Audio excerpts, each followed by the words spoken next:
L'histoire commence avec la présentation de Cash, un homme qui mène une vie tranquille dans la petite ville située dans les Appalaches nord-américaines. Après sa séance d'exercice matinale, il se rend chez son frère, où il salue d'abord sa nièce adolescente Savannah, qui commence la journée avec la meilleure attitude, contrairement à son père Finney qui s'est endormi sur le canapé après une longue nuit de beuverie en se remémorant sa défunte épouse. C'est une blessure récente qui est encore ouverte, alors son beau-frère Cash l'aide à rester à flot, en plus de s'occuper des tâches de la ferme familiale. Après cela, Cash et Savannah se préparent à aller à la messe du dimanche, à laquelle Finney est également invité, bien qu'il préfère rester pour réparer son vieux tracteur. En privé, Savannah dit à son oncle que son père a une façon bien à lui de gérer la douleur. Après avoir écouté les sages paroles du pasteur Wilder, Cash et sa nièce attendent Finney dans un restaurant. Alors que les minutes passent sans qu'il ne donne signe de vie, le protagoniste s'éloigne pour l'appeler, laissant Savannah seule à table. Une bande de voyous profite de la situation pour la molester. Lorsque Cash revient, il semble reconnaître ces délinquants, qui permettent à la jeune fille de partir en échange d'une conversation avec son oncle. Selon eux, leur chef, connu sous le nom de Big Cat, a quelques objections concernant leur ferme. Avec cette vague mise en garde, Cash et Savannah retournent à la ferme, où ils trouvent Finney sous l'emprise de l'alcool. Malgré cela, Cash essaie d'avoir une conversation sérieuse avec lui et lui demande s'il doit de l'argent à la mafia de Big Cat. Mis au pied du mur, le beau-frère avoue avoir demandé un prêt à ce gang, en utilisant comme garantie les documents de propriété de la ferme, documents qui appartenaient à l'origine à la sœur de Cash. Cela met Cash en colère, qui accuse Finney de stupidité. Avec une dette de $11 000 et la ferme en péril, le protagoniste s'engage à régler le désordre dans lequel son beau-frère s'est mis. Pendant qu'il se rend chez un avocat local renommé Nomesi pour discuter de la question, Finney reste avec sa fille et essaie de l'aider à faire ses devoirs de mathématiques.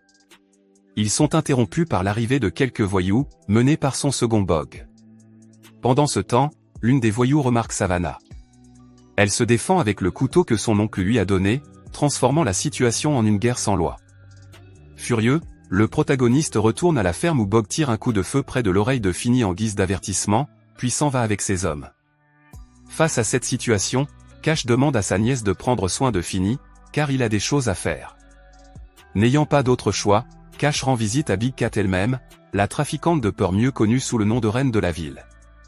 Loin de le saluer avec hostilité, elle le traite comme un allié, car elle l'était autrefois, selon elle, il n'a aucun intérêt dans sa ferme ou sa famille. Elle leur a fait du mal uniquement parce que son véritable objectif, Cash, l'entendait. Il s'avère qu'il était autrefois un tueur impitoyable qui travaillait pour elle et l'a aidé à construire son empire. Maintenant, il est au bord du gouffre et a besoin d'une victoire. Cat veut que Cash revienne dans ses rangs, bien qu'il se soit retiré de ce genre de travail il y a de nombreuses années. L'héritage de sa sœur décédée étant en jeu, il accepte les conditions du trafiquant. Après 3 missions, la dette sera effacée. De retour à la ferme, Cash trouve Finney bouleversé, se plaignant de ne pas avoir réussi à protéger sa femme, ses terres et même sa fille. Pour sa première mission sous les ordres de Big Cat, Cash participe à un assaut sur le repère d'un gang rival. Cependant, Bog et les autres le placent dans une position éloignée du conflit principal. De là, il arrête un seul membre du gang rival, qui est immédiatement tué par dos.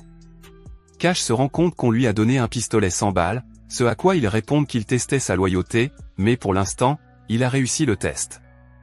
Plus tard, il exprime sa frustration au pasteur Wilder dans un bar, en se remémorant son passé de toxicomane, en compagnie de sa sœur et de son beau-frère.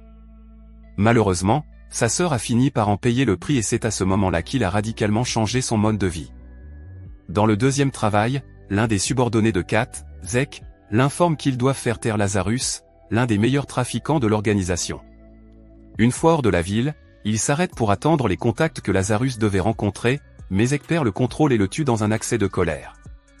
Furieux, Cash le réprimande pour son acte irréfléchi et l'avertit qu'ils doivent maintenant s'occuper des clients de Lazarus. Après avoir caché le corps dans leur camionnette, les acheteurs arrivent, menés par un mafieux nommé Dominique, qui doute immédiatement des substituts de Lazarus car il n'a pas été prévenu à l'avance. La supercherie s'effondre lorsqu'il remarque du sang sur la botte de Cash. Cash et Zek ont réussi à tuer Dominique et l'un de ses tireurs, mais le dernier survivant, un jeune homme anxieux, se précipite dans les bois. Le protagoniste l'intercepte rapidement avec une balle dans la jambe et le convainc de lui remettre l'argent en échange de sa vie. Une fois l'échange terminé, le tueur à gages met le feu au fourgon et contacte son beau-frère, qui arrive avec son pick-up. Cash lui dit de ne pas poser de questions, car après tout, c'est le deuxième boulot, juste un autre et ils seront libres. Ensemble, ils nettoient le sang de la plateforme du pick-up, le cachant à Savannah. Le plan implique le vice-président Duke, à qui Cash parle des laboratoires de drogue et des itinéraires de trafic de Kat dans le comté.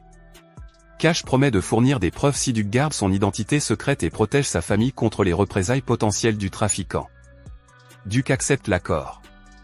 Pendant son peu de temps libre, Cash supervise les exercices de tir de Savannah avec son père, tous deux témoins de ses progrès.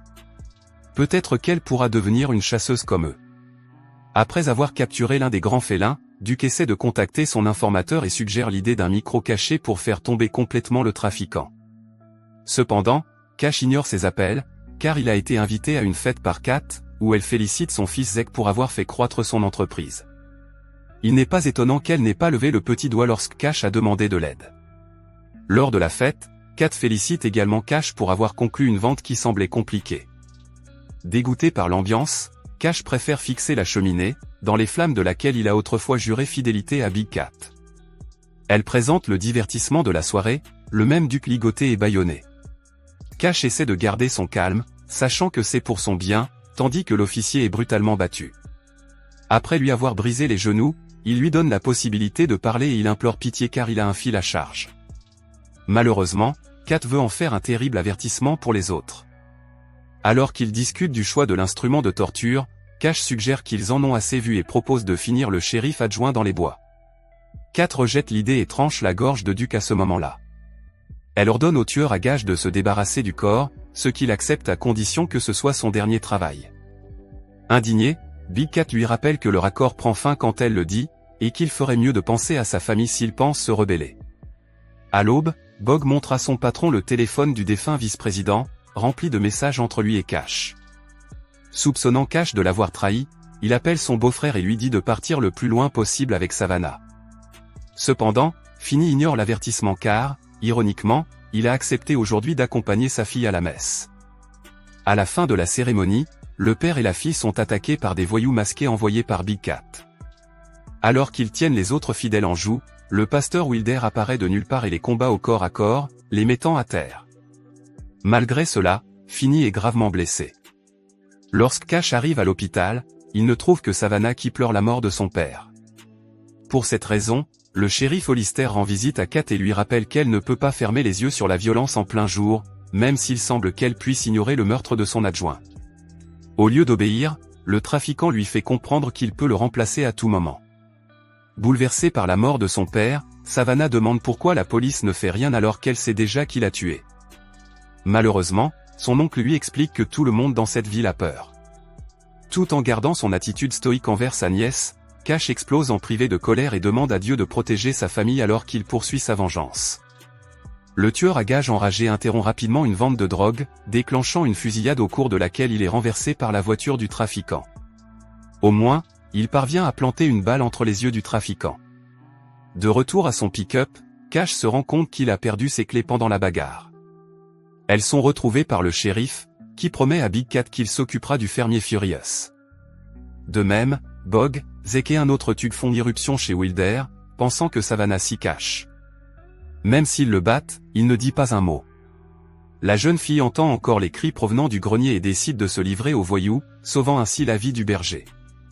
Une fois de plus, Cash arrive trop tard, juste pour recevoir de mauvaises nouvelles. Lorsque Wilder lui dit que le tigre ne laissera Savannah partir que si Cash se rend, The Hitman dit qu'il a une meilleure idée, qui nécessitera l'aide du pasteur comme au bon vieux temps. Portant des cagoules, ils font irruption dans le bureau de Zeke et le prennent en otage sous la menace des armes. Dès que le tigre le découvre, le protagoniste l'appelle et lui propose un meilleur échange, Zeke contre Savannah. Elle demande que l'échange ait lieu dans sa villa, une forteresse surveillée par ses sbires. À sa grande surprise, c'est Wilder qui se présente avec Zeke en détention, sans aucun signe de Cash. Pendant ce temps, le tueur à gages se faufile dans les bois qui entourent la villa, éliminant silencieusement les voyous à proximité.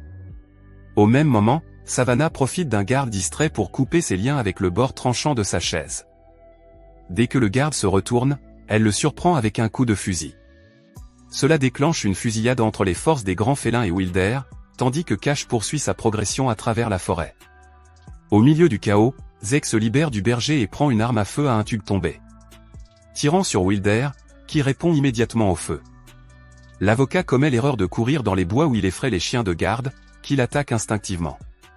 Wilder tient courageusement sa position jusqu'à ce qu'il n'en puisse plus. Au même moment, Bogg poursuit Savannah à l'intérieur de la villa, mais elle se défend avec son fusil. Cash apparaît enfin et engage Bogg dans un combat au corps à corps.